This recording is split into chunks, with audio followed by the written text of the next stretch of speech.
Matt Norman, the skiff broker, here presenting a 2019 Cayo Boatworks 173. It's a tiller configuration. Pretty sweet, simplistic setup.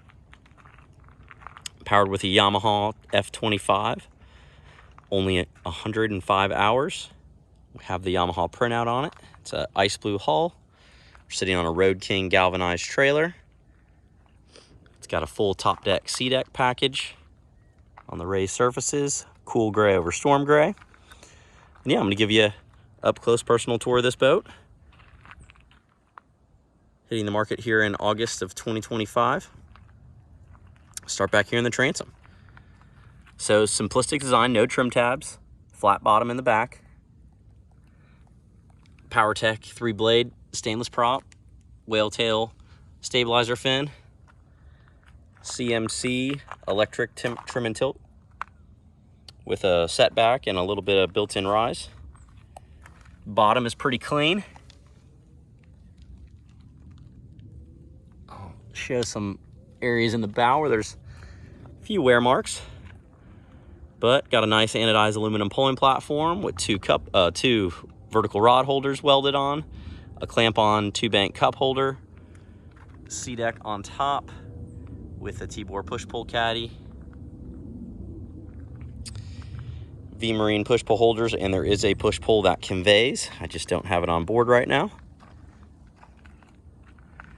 Got some Cayo and sea deck insignias into the sea deck. It's a brushed finish. One of the larger wear marks here is some cat scratching at one point on the sea deck. Purely aesthetic, but it is noticeable.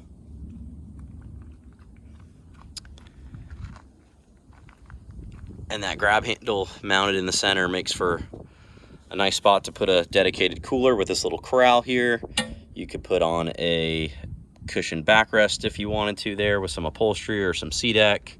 Looks like at one point somebody had that on there, and it's pretty secure. I've yanked on it a little bit. Let's walk towards the bow. Got black rub rail in good shape. Lavorsi shark eye nav lights. And this MinnKota 55-pound thrust iPilot Terrova mount on a quick release. It's a 2020 model on the iPilot. There's mounting hardware. So nice big spray rails on this Cayo. Keep you dry. Here's a couple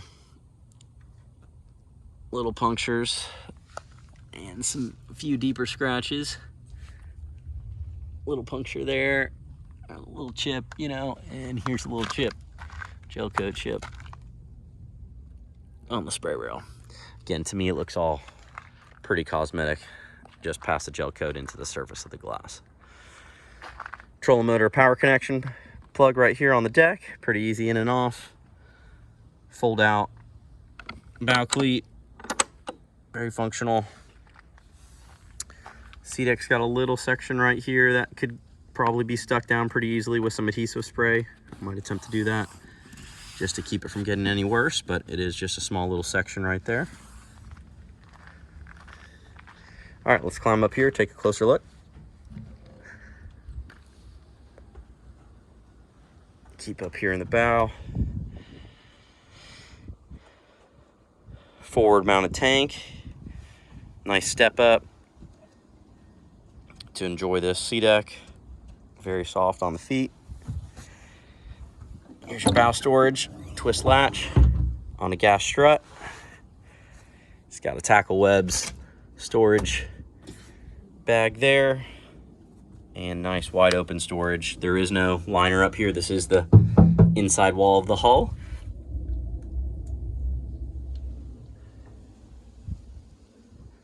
And there is a Napa lead acid battery, group 24, dated October 2023. Here's your fuel fill and the fuel tank. Let's see if I can pan back here.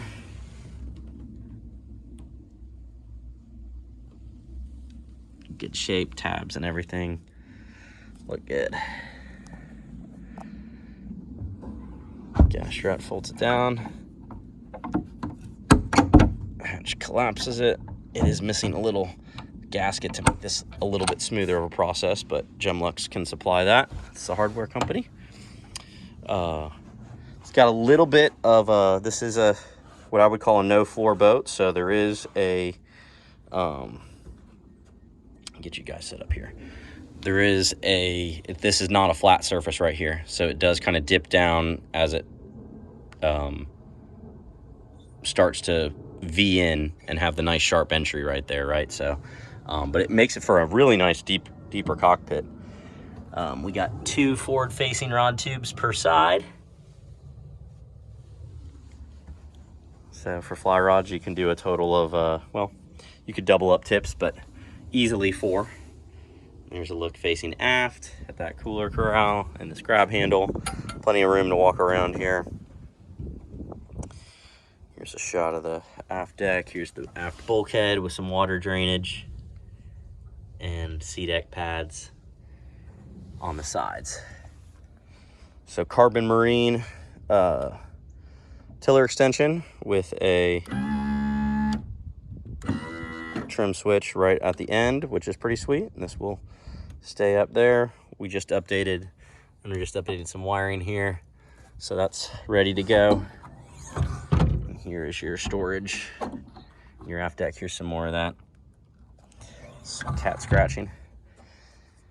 Now this port side storage can be plumb as a live well. It's set up with everything. The pump does not operate, but there is a Rule live well pump in there, so probably just as easy as changing out a cartridge if live bait's important to you, but it has not been with the current owner, so we just always left it closed up, just used it for storage. And here is the starboard side storage, which is going to house your battery switch, switching for the bilge pump, and your navigation lights. And right here is a brand new, nice smaller size interstate battery fuse box, and then a look at your live well pump, bilge pump access. You also have access to that same piece right in here.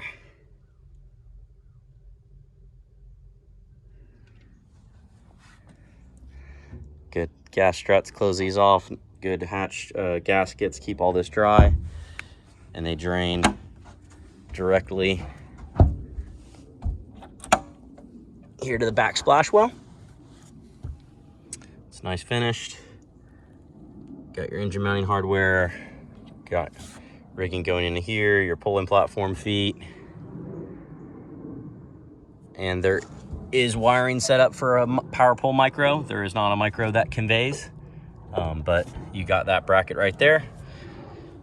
If that was important to you, you could package that together. So yeah, very nice, clean tiller setup. Simplistic skiff, super skinny, very stealthy. I've had the pleasure of fishing on one of these boats numerous times, and it performs very well. So there we have it. 2019 Cayo 173, power with an F25, MinnKota 55-pound thrust iPilot, Road King trailer, located in Tarpon Springs, Florida. Thanks so much. We'll see you on the water.